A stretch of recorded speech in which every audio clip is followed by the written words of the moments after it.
Friends, welcome back to Xylem banking. അപ്പോൾ vocab ഒരു വളരെ വലിയ ഇഷ്യൂ ആണ് പല കുട്ടികൾക്കും. അപ്പോൾ വൊക്കാബിനെ സിംപ്ലിഫൈ ചെയ്തുകൊണ്ട് എന്തെങ്കിലും രീതികളിൽ പഠിക്കാൻ എളുപ്പവഴി ഉണ്ടോ എന്നൊക്കെ പറഞ്ഞിട്ടുള്ള മെസ്സേജുകൾക്ക് എല്ലാമായിട്ട് റിപ്ലൈ ആണ് ഈ ഒരു സീരീസ്. ആക്ച്വലി ഞാനൊരു സീരീസ് ആയിട്ട് ചെയ്താലെന്ന് വിചാരിക്കുന്നുണ്ട്. അതായത് നിങ്ങൾക്ക് കുറച്ച് വേർഡ്സ് ഇടയ്ക്കിടയ്ക്ക് ഇങ്ങനെ ഒരു ദിവസം മോസ്റ്റ്ലി സാറ്റർഡേസോ അല്ലെങ്കിൽ ഒരു വെനസ്ഡേ സാറ്റർഡേസ് ഒക്കെ ഇങ്ങനെ നിങ്ങൾക്ക് ഓരോ വീഡിയോ യൂട്യൂബിൽ വരുന്നത് പോലെ ഒരു സീരീസ് ചെയ്യാൻ പ്ലാൻ ചെയ്യുന്നുണ്ട് വൊക്കാബ് പഠിപ്പിക്കാനായിട്ട്. അപ്പം നിങ്ങൾക്കത് ഓക്കെ ആണെങ്കിൽ, നിങ്ങൾക്ക് താല്പര്യം ഉണ്ടെങ്കിൽ നിങ്ങൾ എന്താണ് നിങ്ങളുടെ അഭിപ്രായം എന്നുള്ളത് താഴെ ഉറപ്പായിട്ടും കമന്റ് ചെയ്യണം. അപ്പൊ നമുക്ക് ഇന്നത്തെ ക്ലാസ് സ്റ്റാർട്ട് ചെയ്താലോ. വളരെ സിമ്പിൾ ആയിട്ട് നമുക്ക് വാക്കുകൾ ഓർത്ത് വെക്കാൻ ഒരു എളുപ്പപ്പണിയാണ് നമ്മളിവിടെ കാണുന്നത്. അപ്പൊ നോക്കിക്കേ, ഈ ഒരു പിക്ചർ കാണാമല്ലോ, ലോഗ് ജാം എന്ന് ഞാൻ എഴുതിയിട്ടുണ്ട്. And if you can see ഒരു നദി ഒഴുകി വരുന്നുണ്ട്. അവിടെ കുറെ ലോഗ്, അത് തടിക്കഷ്ണങ്ങൾ എന്താണ് ഇങ്ങനെ കൂടിക്കിടക്കുകയാണ്. So it is like jamming the water. വെള്ളം പോവാണ്ട് അവിടെ ഒരു തടസ്സം സൃഷ്ടിക്കുന്നുണ്ട് അല്ലെ. അപ്പൊ ഒരു തടസ്സം സൃഷ്ടിക്കുന്നതാണ് ഈ ഒരു ലോഗ് ജാം എന്ന ഈ ഒരു പിക്ചറിൽ കാണുന്നത്. അപ്പൊ എന്തായിരിക്കും ലോഗ് ജാമിന്റെ അർത്ഥം? അപ്പൊ ലോഗ് ജാം ചെയ്യുന്നു എന്ന് ആലോചിക്കാം. കുറെ തടികൾ ഒരു ഒഴുകി വരുന്ന നദിയെ ജാം ചെയ്യുന്നു, അത് ബ്ലോക്ക് ചെയ്യുന്നു, അത് ഭയങ്കരമായിട്ട് ഒപ്പോസ് ചെയ്യുന്നു അല്ലെങ്കിൽ സ്റ്റോപ്പ് ചെയ്യുന്നു എന്നൊക്കെയാണ്. So the meaning is a situation that seems irresolvable. അതായത് പെട്ടെന്നൊന്നും നമുക്ക് റിസോൾവ് ചെയ്യാൻ പറ്റാത്തൊരു സിറ്റുവേഷൻ, ഒരു ബുദ്ധിമുട്ട് അല്ലെ. സിറ്റുവേഷൻ ദാറ്റ് സീംസ് ഇർറിസോൾവബിൾ, പെട്ടെന്ന് സോൾവ് ചെയ്യാൻ പറ്റാത്തൊരു ഭയങ്കര ടഫ് ആയിട്ടുള്ള ഒരു സിറ്റുവേഷൻ. അപ്പൊ ലോഗ് ജാം എന്ന് വെച്ചാൽ എന്താണ്? നമ്മൾ വെള്ളം ജാം ചെയ്യുന്നു. അപ്പം ഈ കണ്ട തടിക്കഷ്ണങ്ങളൊക്കെ എടുത്ത് മാറ്റി ഇത് പഴയ രീതിയിൽ ആക്കണമെങ്കിൽ it's a very tough job. പെട്ടെന്നൊന്നും സാധിക്കില്ല, പെട്ടെന്നൊന്നും നമുക്ക് റിസോൾവ് ചെയ്യാനും പറ്റത്തില്ല. അപ്പോൾ ഒരു സിറ്റുവേഷൻ ദാറ്റ് ഇസ് ഇർറിസോൾവബിളിനെയാണ് നമ്മൾ ലോഗ് ജാം എന്ന് പറയുന്നത്. ഇതൊരു നൗൺ ആണ്. ഓക്കെ, അപ്പൊ നമ്മൾ ഈ ഒരു വാക്ക് ഓർത്ത് വെക്കാനുള്ളത് നമ്മൾ ഫോട്ടോയിൽ കണ്ട് പഠിച്ചു. അടുത്ത് നോക്കാം, ടസിൽ. ടസിൽ എന്നൊരു വേർഡ് കൊടുത്ത് ഞാൻ റസ്സിലിന്റെ ഒരു ഫോട്ടോയാണ് കേൾക്കുന്നത്. അത് കാരണം ടസിൽ എന്ന് കേൾക്കുമ്പോൾ നമുക്ക് റസ്സിൽ ചെയ്യാന്ന് ഒരു ഫീലിംഗ് വരില്ലേ? റസ്സിൽ ചെയ്യാൻ റസ്സിലിംഗ് നിങ്ങൾ കാണുന്നതായിരിക്കും. അപ്പം ടസിൽ കേൾക്കുമ്പോൾ എനിക്ക് ഡ്രസ്സിൽ എന്നൊരു വാക്കും കൂടെ ഓർമ്മ വരുന്നുണ്ട്. അപ്പൊ റസ്സിൽ എന്ന് വെച്ചാൽ എന്താണെന്ന് എനിക്കറിയാം. എന്താണ് റസ്സിൽ എന്ന് വെച്ചാൽ നമ്മൾ അങ്ങോട്ടും ഇങ്ങോട്ടും ഒരു എന്താ പറയുക, ഒരു ഗെയിം ആണ് actually. So it is like a vigorous struggle. അങ്ങോട്ട് ഒരു ഭയങ്കരമായിട്ടുള്ള ഒരു struggle, typically in order to obtain or achieve something. എന്തെങ്കിലും ഒന്ന് അച്ചീവ് ചെയ്യാൻ ഒരു കംപ്ലീറ്റ് ആയിട്ടുള്ള ഒരു എന്താ പറയുക, എനിക്ക് അച്ചീവ് ചെയ്യണം എന്നൊരു വ്യഗ്രതയില്ല, എനിക്ക് ഇത് നേടിയെടുക്കണം. അപ്പൊ നമ്മൾ റെസ്ലിംഗിലും അതാണ് കാണുന്നത്, മറ്റയാളെ തോൽപ്പിച്ച് ജയിക്കണം. അപ്പൊ അതേ ഇത് തന്നെയാണ് ടസിൽ എന്ന് പറഞ്ഞാൽ വരുന്നത്.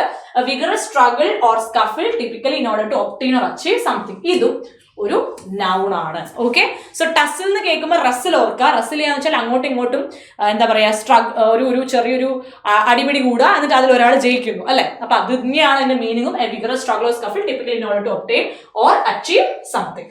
അടുത്ത നോക്കിയാൽ അടുത്ത വേർഡ് ഗ്രംപി. അപ്പൊ നിങ്ങൾ കാണുമ്പോൾ ഒരാൾ ഇങ്ങനെ ആൽക്കഹോൾ കുടിച്ചിട്ട് അല്ലെ, ഒരു ആൽക്കഹോളിന്റെ ഒരു മീൻസ് ഒരു ബോട്ടിൽ സൈഡിൽ കിടപ്പുണ്ട്. സൈഡിൽ ഇങ്ങനെ കാണുന്നത് ആൽക്കഹോൾ ആണ്. അത് കഴിച്ചിട്ട് അയാൾ ഇങ്ങനെ കിടക്കണം. അതായത് നമ്മൾ യൂഷ്വലി നിങ്ങളൊന്ന് ആലോചിച്ച് നോക്കുക, ഗ്രംപിയിൽ റം എന്നൊരു വേർഡ് ഉണ്ട്. അപ്പൊ ഈ റം ഒക്കെ കഴിച്ചു കഴിഞ്ഞാൽ നമ്മൾ ഭയങ്കര അയ്യോ അമ്മേ ഭയങ്കര ഇറിറ്റേറ്റഡ് ആയിരിക്കും, ഭയങ്കര മുഷിഞ്ഞ ഒരു ഫീലിംഗിലായിരിക്കും. നമുക്ക് ഭയങ്കര ഇറിറ്റേഷനും ഭയങ്കര അനോയിഡ് ആയിരിക്കും.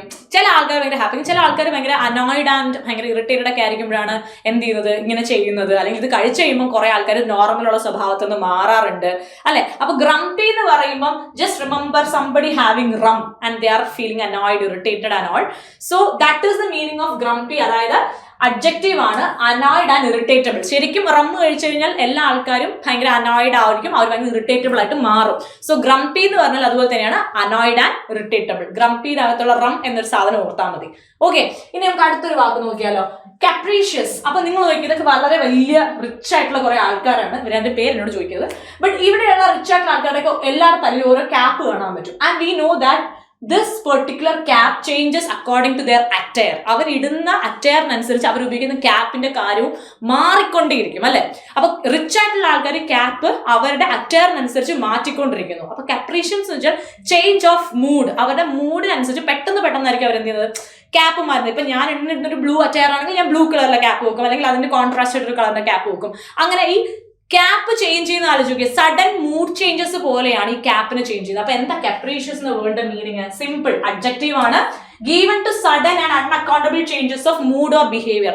ബിഹേവിയറിന്റെ മൂഡ് സഡൻ ആയിട്ടുള്ള ഒരു ചേഞ്ചിനെയാണ് നമ്മൾ കാപ്രീഷ്യസ് എന്ന് പറയുന്നത്. അതൊരു അഡ്ജക്റ്റീവ് ആണ്.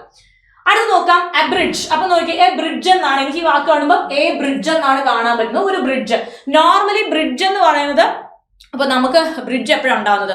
ഒരു നദിയുണ്ട്, നമ്മളിങ്ങനെ വളഞ്ഞു ചുറ്റിയൊക്കെ പോകണം ആ നദി കടന്ന് അപ്പുറത്ത് എത്തണമെങ്കിൽ. പക്ഷെ ആ നദി കടന്നു പോകാൻ ഒരു ചെറിയ ഷോർട്ട് ഡിസ്റ്റൻസ് നമുക്ക് ആ നദി കടക്കാൻ പറ്റുന്ന ഒരു ഓപ്ഷനാണ് ഈ ബ്രിഡ്ജ്. അതായത് നിങ്ങൾ നദി കടക്കാൻ വേണ്ടിയിട്ട് ഒരുപാട് ദൂരം കിടന്ന് സഞ്ചരിക്കേണ്ട, ഒരു ലോങ് വേ പോകണ്ട, അതിന് ഒരു ഷോർട്ടസ്റ്റ് വേ അവരുണ്ടാക്കുന്നതാണ് ഈ ബ്രിഡ്ജ് എന്ന് പറയുന്നത്. അപ്പൊ അബ്രിഡ്ജിന്റെ മീനിങ്ങും അത് തന്നെയാണ്, shorten without loosening the sense. Shorten without loosening എന്നാണ് ആ ബ്രിഡ്ജിന്റെ മീനിങ്, വെർബാണ്. സോ ഇപ്പൊ നമ്മൾ ഓൾമോസ്റ്റ് ഒരു 5 വാക്കുകളോളം പഠിച്ചു കഴിഞ്ഞു. അപ്പൊ നിങ്ങൾക്ക് ഈ വാക്കുകളെല്ലാം മനസ്സിലായി, എല്ലാം സെറ്റ് ആണെങ്കിൽ നിങ്ങൾ ഉറപ്പായിട്ടും പറയാം, അതായത് ഇപ്പൊ പഠിച്ച ഈ 5 വാക്കുകളും നിങ്ങൾക്ക് ഓക്കെ ആണ്. അപ്പൊ ഇതുപോലെ നമുക്ക് ഒരു ഡിഫറെന്റ് ആയിട്ടുള്ള രീതിയിൽ വാക്കുകൾ പഠിക്കാൻ നിങ്ങൾ റെഡി ആണെങ്കിൽ ഉറപ്പായിട്ടും താഴെ കമന്റ് ചെയ്യണം. ഞങ്ങൾ കമന്റ് നോക്കും. നിങ്ങൾ കമന്റ് ചെയ്ത് നിങ്ങൾക്ക് ഇങ്ങനെ പഠിക്കാൻ ഇഷ്ടപ്പെട്ടു, ഈ ഒരു രീതി ഓക്കെ ആണ്, ഈ ഒരു രീതിയിൽ എനിക്ക് മനസ്സിലാവുന്നുണ്ട്, ഓർത്ത് വെക്കാൻ പറ്റുന്നുണ്ട് എന്നൊക്കെയാണെങ്കിൽ ഇതിനേക്കാളും ഇൻട്രസ്റ്റിംഗ് ആയിട്ടുള്ള വാക്കുകളുമായിട്ട് നമുക്ക് ഈ സീരീസ് കണ്ടിന്യൂ ചെയ്യാൻ സാധിക്കും. ഇനി ഞങ്ങളുടെ അടുത്ത് പഠിക്കണം എന്ന് ആഗ്രഹം ഉണ്ടെങ്കിൽ ഇപ്പൊ നമ്മുടെ RRB PO Clerk batch 2.0 start ചെയ്തിട്ടുണ്ട്. ഓൺലൈനായിട്ട് ബേസ് ടു അഡ്വാൻസ് കവർ ചെയ്യുന്നതായിരിക്കും. ഉറപ്പായിട്ട് നിങ്ങൾ എന്ത് ചെയ്യുക, ജോയിൻ ചെയ്യുക. 5499 ആണ് ഇതിന്റെ പ്രൈസ് വരുന്നത്. ഇപ്പോഴും അഡ്മിഷൻസ് ഓപ്പൺ ആണ്. അപ്പൊ ജോയിൻ ചെയ്ത് നമുക്കിനി ഒരുമിച്ച് പഠിക്കാം. അപ്പോൾ നിങ്ങൾക്ക് ഇഷ്ടപ്പെട്ടാൽ ഇതിന്റെ സെക്കൻഡ് പാർട്ടിൽ കാണാം. ഇല്ലെങ്കിൽ ടേക്ക് കെയർ, ബൈ. നന്നായി പഠിക്കുക, ജോലി ഉറപ്പായിട്ട് നേടാം.